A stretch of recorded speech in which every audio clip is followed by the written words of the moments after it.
પોચ વાગન પગ મારા દુઃખ એ ગીત ગુજરાતની અસ્મિતા ના ગણી શકાય। બૈરું ગયું પિયર ને ફ્રીજમાં પડ્યું બિયર એ પણ ગુજરાતની અસ્મિતા ન ગઈ શકાય। પોચ વાગન પગ મારા દુઃખી જેવા સોંગ જોરદાર તમે ગાયા છે।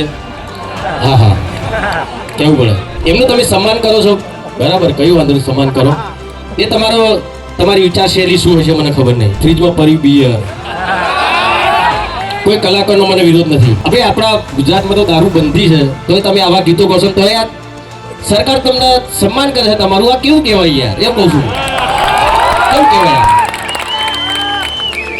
આવા સોંગ ગાવાથી સમાજ બગડતો હોય તો આવા કોઈ વ્યસન વાળા સોંગ હું જિંદગીમાં નહીં ગાઉં। હવે લવ સોંગ ગાઓ કે તમે અરે ભાઈ કલા છે એરી કલા છે બરો, તમે કોઈ કુમાર શાનુને બોલાવશો તો ભજન ગાશે।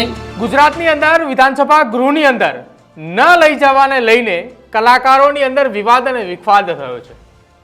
કેટલાક કલાકારો વિધાનસભા ગૃહની મુલાકાતે ગયા, ગૃહ કેવી રીતે ચાલે છે તે પણ નિહાળ્યું અને વિધાનસભાના અધ્યક્ષ શંકર ચૌધરીએ તેમનું સન્માન કર્યું।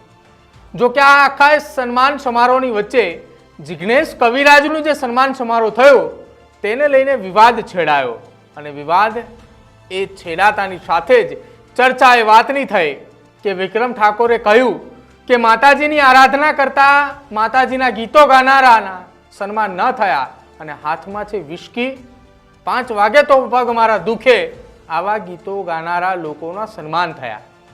જો કે આ વાત ન માત્ર વિક્રમ ઠાકોરે પરંતુ સાગર પટેલે પણ આ પ્રકારની વાત કરી।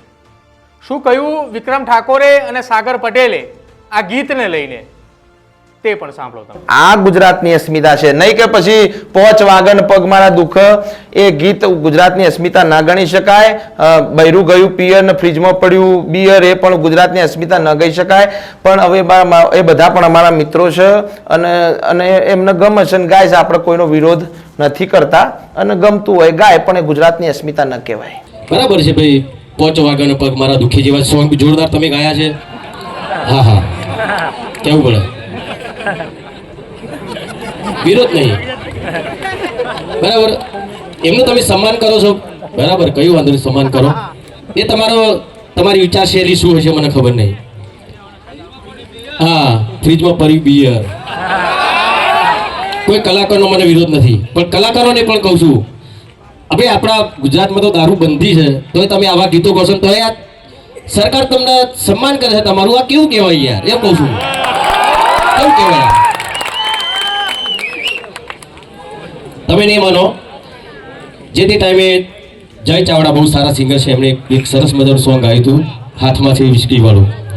એ પછી એ સોંગ મને ગાવાનું કીધું, એ સોંગના જે રાઇટર હતા એમણે કે ભાઈ વિક્રમભાઈ આ સરસ મજાનું સોંગ છે, જય ચાવડાએ ગાયું છે, બહુ સારું ચાલ્યું, પણ તમે ગાઓ તો તમારો સંવાદ મોટો છે તો વધારે મજા આવશે, વધારે લોકો જોશે ને વધારે સફળ થશે।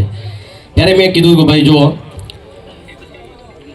આવા સોંગ ગાવાથી સમાજ બગડતો હોય તો આવા કોઈ વ્યસન વાળા સોંગ હું જિંદગીમાં નહીં ગાઉં। ને અત્યાર સુધીનો રેકોર્ડ છે તમે જોજો, મેં એવું કોઈ પણ સોંગ નથી ગાયું જેનાથી સમાજને ખોટી લાઈનમાં, ઘણા લોકો કહેતા હોય કે આ તો લવ સોંગ ગાય છે, ઓમ છે તેમ છે, રાધા રાધા કરે છે, ભાઈ એમાં કોઈ ખોટા શબ્દો છે?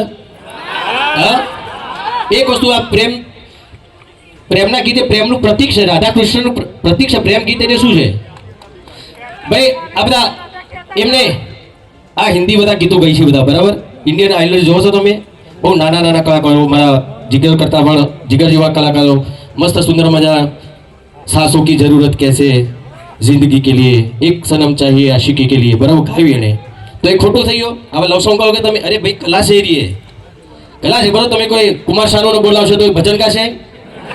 હા